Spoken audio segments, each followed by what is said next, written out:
Olá, alunos do site Direito em Tela. Nossa aula de hoje é sobre teorias da posse. O objetivo da nossa aula de hoje é saber qual a teoria da posse que foi adotada pelo Código Civil de 2002. Vamos destacar hoje duas teorias que explicam o Instituto da Posse. A primeira teoria, a teoria subjetiva, defendida pelo alemão Savigny, e a segunda teoria, a teoria objetiva, defendida pelo alemão Jhering. Vamos começar pela teoria subjetiva de Savigny. Para Savigny, a posse se caracteriza pela união de dois elementos, o corpus e o animus. O primeiro elemento para caracterizar a posse, segundo a teoria subjetiva de Savigny, é o corpus. O corpus é o elemento objetivo da teoria, que consiste na detenção física da coisa, ou seja, ter a coisa à sua disposição, possuir fisicamente a coisa. O segundo elemento da teoria subjetiva de Savigny é o animus, e é justamente esse elemento subjetivo, o animus, que a teoria é denominada subjetiva. Pois o animus consiste na intenção, na vontade da pessoa de exercer sobre a coisa um direito como se fosse proprietário. É o animus domini. Vamos ao exemplo. Estou segurando e usando este celular, com a intenção, o animus de ser o dono.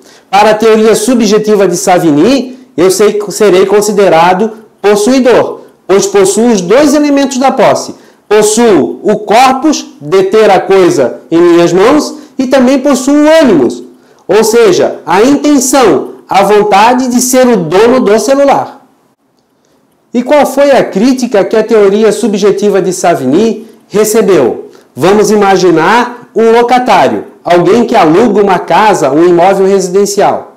Quando a pessoa aluga a casa e passa a morar na casa, no imóvel, ela obtém o corpus, ou seja, ela passa a deter fisicamente o imóvel alugado. Porém, temos que ver que o locatário, ele não detém o animus, pois o locatário detém a casa em nome do locador, ou seja, o locatário não possui a intenção de ser o proprietário.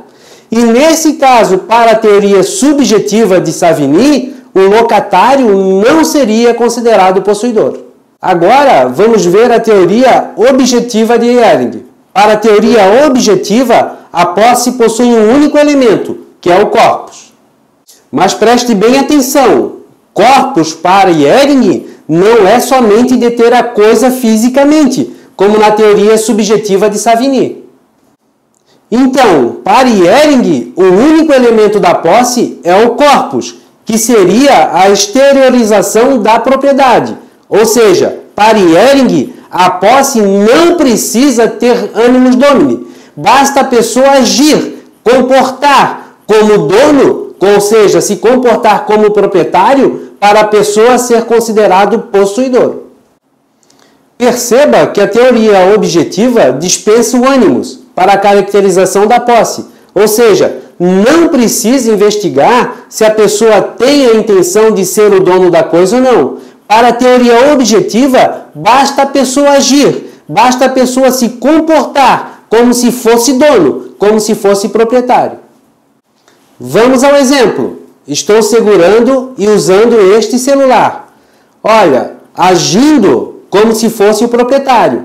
Neste caso, para Jhering, eu sou possuidor deste aparelho e não preciso investigar o animus, porque no momento em que eu começo a usar o celular, eu demonstro, eu exteriorizo que eu sou o proprietário, que eu sou o dono do celular.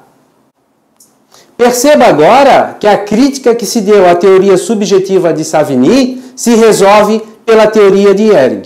Para a teoria objetiva, por exemplo, o locatário, aquele que aluga uma casa e passa a morar na casa com sua família, é o possuidor. Por quê? No momento em que o locatário passou a morar na casa, passou a usar a casa, ele começou a exteriorizar a propriedade. Começou a demonstrar que ele, usando a casa, ele é o dono da casa.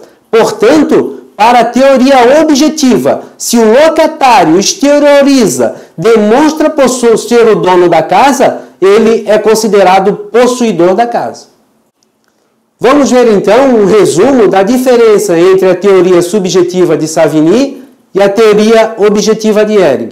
Para a teoria subjetiva de Savigny, a posse possui dois elementos: o corpus, que é a detenção física da coisa, e o ânimos, que é a intenção da pessoa possuir a coisa como se fosse proprietário. Para a teoria objetiva de Ehring, a posse possui um único elemento, que é o corpus. Porém, esse corpus não é a detenção física da coisa. Esse corpus é a exteriorização, a demonstração que a pessoa dá de ser o proprietário, se comportar como proprietário da coisa. E qual das duas teorias o Código Civil de 2002 adotou? O Código Civil de 2002 adotou a teoria de Ehring, ou seja, adotou a teoria objetiva. Essa afirmação pode ser extraída do artigo 1196 do Código Civil, quando dispõe: considera-se possuidor todo aquele que tem de fato o exercício, pleno ou não, de algum dos poderes inerentes à propriedade. Vamos concluir a nossa aula de hoje. Para explicar o Instituto da Posse, nós temos duas teorias. A teoria subjetiva de Savigny, que possui dois elementos, o corpus e o ânimos. E temos a teoria objetiva de Ehring, que exige somente o elemento corpus. O Código Civil, lembre-se, o Código Civil adotou a teoria objetiva de Ehring. Se você gostou da nossa aula, curta o nosso vídeo e inscreva-se já em nosso canal.